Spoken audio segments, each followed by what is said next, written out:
మొన్న పేపర్లోనేమో HMC commissioner గారు mayor గారు కలిసి ఒక మట్టి విగ్రహాన్ని క్లిక్ చేసి 2 లక్షల విగ్రహాన్ని ఇస్తారని చెప్పి ప్రకటించారు.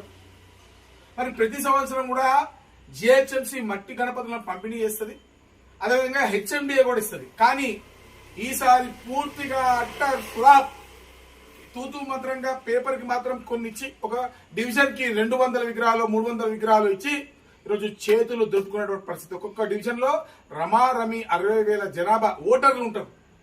200 విగ్రహాలు 300 విగ్రహాలు ఎక్కడ ఏ మూలకు వస్తాయి? అంటే 2 లక్షల విగ్రహాల కోసం మీరైతే ఫండ్ ఏర్పాటు చేసినారో ఆ డబ్బు ఎక్కడ పోయింది? హెచ్ఎండిఏలో ఇవ్వాల్సిన విగ్రహాలకు సంబంధించినటువంటి డబ్బులు ఎక్కడ పోయింది నాకైతే అర్థమైతే లేదు. మరి ముషారఫ్ ఫారూఖీ గారు కరెంట్ డిపార్ట్మెంట్ సిఎండిగా ఉన్నారు, కరెంటు ప్రమాదాలు జరుగుతున్నాయి. సర్ఫరాజ్ అహ్మద్ గారు హెచ్ఎండిఏ కమిషనర్ ఉన్నారు, హెచ్ఎండిఏ పనికి రాకుండా పోతోంది. రేవంత్ ఖాన్ గారు ఈ రాష్ట్ర ముఖ్యమంత్రిగా ఉన్నారు, కనీసం మట్టి గణపతులను కూడా పంపిణీ చేసేటువంటి పరిస్థితి ఈ రాష్ట్రంలో లేదంటే ఏం పనులు చేస్తారు వీళ్ళు? మట్టి గణపతులను పంపిణీ చేయలేని పరిస్థితులు ఈ రోజు చేస్తలేరు కదా, ఎప్పటి నుంచో చెప్తున్న ఒక వ్యవస్థ.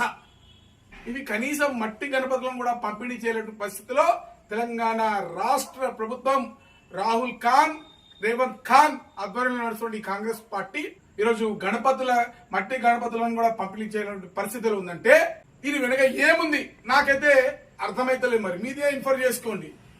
కరెంట్ డిపార్ట్మెంట్ ప్రమాదాలు, హెచ్ఎండిఏ పని చేయకపోవడము, రాష్ట్ర ప్రభుత్వం పనిచేయకపోవడము, అనేక రకాల గోబ్యాక్ రావడం. ఇక్కడ గోబ్యాక్ కావాల్సింది ఎవరు? Congress party go back. హిందువుల గోబ్యాక్ కాదు, హిందువుల్లో ఉన్నటువంటి విభజనలు, ఈచ్ కమ్యూనిటీని వాళ్ళు గోబ్యాక్ వీళ్ళు గోబ్యాక్ అంటున్నారు కదా. ఈ రోజు దేశానికి పెట్టిన దరిద్రం శని పోవాలంటే గోబ్యాక్ కావాల్సింది కాంగ్రెస్ పార్టీ. భారత్ మాతాకి